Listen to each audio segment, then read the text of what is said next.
नमस्कार साथियों, मैं कुणाल आप सभी का ईयरली करंट अफेयर रिवीजन में स्वागत करता हूं।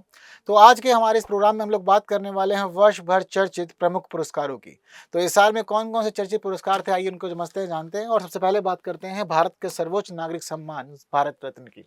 तो चर्चाओं में इस वजह से था क्योंकि भारत के सर्वोच्च नागरिक सम्मान भारत रत्न की घोषणा की गई थी और ये बताया गया था कि ये पुरस्कार 5 लोगों को दिया जाना है, जिनमें पहला नाम पीवी नरसिम्हा राव, इसके अलावा चौधरी चरण सिंह, एम.एस. स्वामीनाथन, लाल कृष्ण आडवाणी और कर्पूरी ठाकुर शामिल हैं।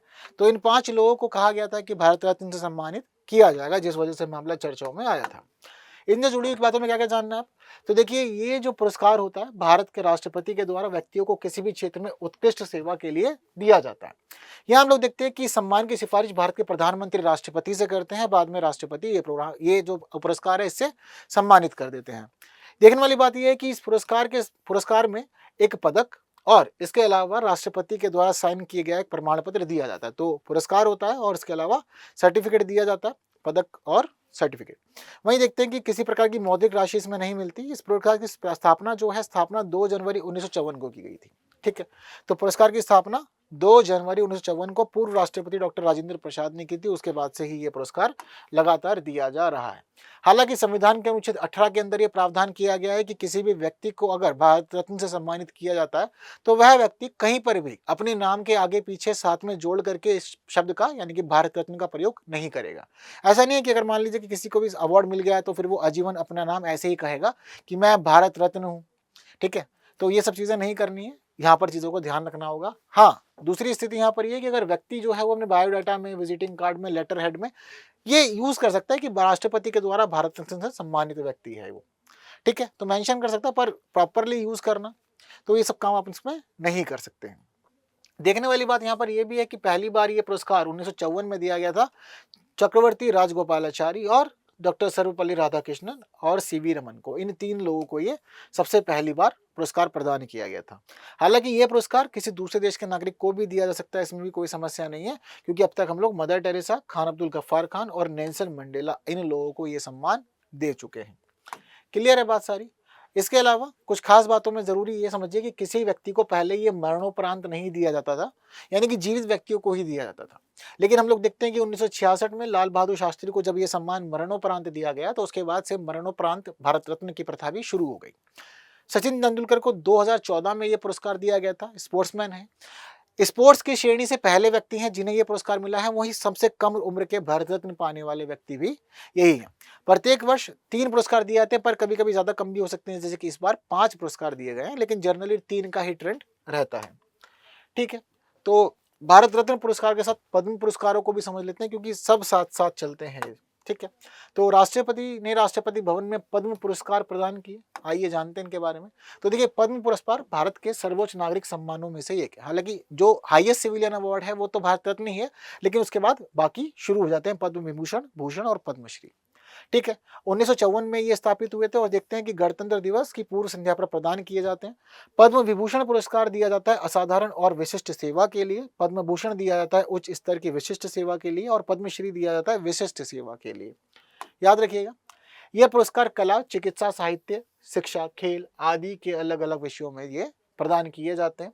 ये पुरस्कार मरणोपरांत नहीं दिए जाते हैं, ये भी ध्यान रखिएगा, जीवित व्यक्ति को दिए जाते हैं।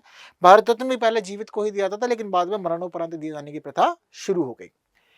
अत्यधिक योग्य होने की स्थिति में सरकार व्यक्ति को मरणोपरांत पुरस्कार देने की घोषणा कर सकती है। तो अत्यधिक योग्य वाली कंडीशन आप लोग याद रखिएगा। यह पुरस्कार कोई उपाधि नहीं है, अगर आप इसको चाहे तो नाम के आगे पीछे इस्तेमाल नहीं कर सकते हैं किसी भी प्रकार से, ये आपको ध्यान रखना होगा। क्लियर बात सारी? चलिए, इसके बाद आते हैं अनुभव पुरस्कारों की बात करते हैं। 7वां अनुभव पुरस्कार समारोह विज्ञान भवन में आयोजित हुआ था, इस वजह से ये मामला चर्चाओं में आया था। अनुभव पुरस्कार पेंशन एवं पेंशनभोगी कल्याण विभाग के द्वारा प्रदान किया जाता है। अनुभव लेखन अर्थात सेवानिवृत्त होने वाले सेवानिवृत्त केंद्रीय सरकारी कर्मचारियों या पेंशन भोगियों के द्वारा अनुभव पोर्टल पर अनुभवों के साझाकरण पर यह पुरस्कार आधारित है। मतलब उनके जीवन के जो एक्सपीरियंस रहे सर्विस के अंदर, तो उनकी सर्विस के एक्सपीरियंस के आधार पर किसी भी व्यक्ति को यह पुरस्कार दिया जा सकता है। इसका उद्देश्य इतना ही है कि सेवानिवृत्त कर्मचारियों द्वारा साझा किए गए अनुभवों के आधार पर भविष्य में सुशासन और प्रशासनिक सुधारों को बढ़ावा दिया जाए। आइए बात करते हैं वीरता पुरस्कारों की। तो वीरता पुरस्कार भी इस हर साल चर्चाओं में आते हैं। तो इस बार स्वतंत्रता दिवस के अवसर पर सशस्त्र बलों और केंद्रीय सशस्त्र पुलिस बलों के जवानों के लिए वीरता पुरस्कारों को मंजूरी दी गई, जिस वजह से ये चर्चाओं में आया था। वीरता पुरस्कारों का वरीयता क्रम देखते हैं तो सर्वोच्च है इसके अंदर परमवीर चक्र। परमवीर चक्र के बाद अशोक चक्र, फिर महावीर चक्र, फिर कीर्ति चक्र, वीर चक्र और फिर शौर्य चक्र। ये सारा इनका सीक्वेंस है, वरीयता क्रम है। साल में 2 बार घोषणा की जाती है वीरता पुरस्कारों की, गणतंत्र दिवस और स्वतंत्रता दिवस के अवसर पर। इसके अलावा युद्धकालीन वीरता पुरस्कार परमवीर चक्र है, महावीर चक्र है और वीर चक्र है। इनकी शुरुआत जो है वो 1950 में हुई थी। वहीं अशोक चक्र की क्लास 1, क्लास 2 और क्लास 3 की शुरुआत 1952 में की गई। और वहीं हम लोग देखते हैं कि 1967 में इसका नाम बदल करके अशोक चक्र, कीर्ति चक्र और शौर्य चक्र कर दिया गया। तो अशोक चक्र क्लास 1, क्लास 2, क्लास 3 के रूप में हुई थी शुरुआत, लेकिन बाद में जो अशोक चक्र क्लास 1 है वो तो अशोक चक्र ही रहा, लेकिन क्लास 2 वाला कीर्ति चक्र और क्लास 3 वाला शौर्य चक्र के रूप में जाना जाने लगा। ठीक है, ये शांतिकालीन वीरता पुरस्कार हैं, ये भी ध्यान रखिएगा। इसके साथ बात करते हैं राष्ट्रीय फिल्म पुरस्कारों की। तो राष्ट्रीय फिल्म पुरस्कार 2022 के लिए 17वें राष्ट्रीय फिल्म पुरस्कारों की घोषणा की गई। 1954 में स्थापित किए गए हैं राष्ट्रीय फिल्म पुरस्कार, और शुरुआत में इन्हें स्टेट अवार्ड्स के रूप में जाना जाता था, बाद में इनको फिल्म पुरस्कार कहा जाने लगा।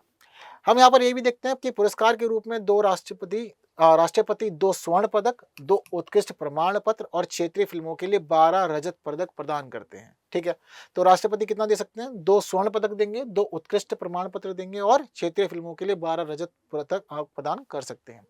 पुरस्कारों का प्रबंधन 1973 से फिल्म समारोह निदेशालय के द्वारा ही किया जा रहा है।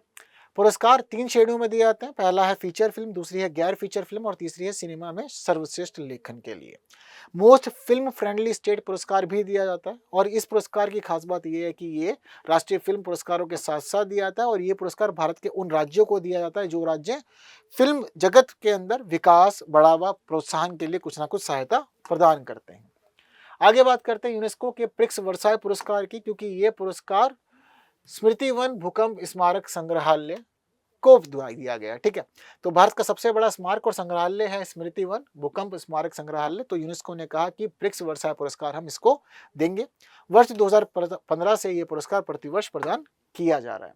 यूनेस्को का प्रिक्स वर्साय पुरस्कार की अगर हम बात करें तो विश्व स्तर पर सबसे बेहतरीन समकालीन विशेषताओं को दर्शाने वाले स्थापत्य को ये दिया जाता है। 24 वैश्विक टाइल्स में वर्गीकृत किया जाता है, जिसमें हवाई अड्डे, परिसर, यात्री स्टेशन, खेल, संग्रहालय, एम्पोरियम, होटल और ये सभी चीज शामिल होती है। तो इसी के तहत हम देख रहे हैं कि एक संग्रहालय यहाँ पर ले लिया गया।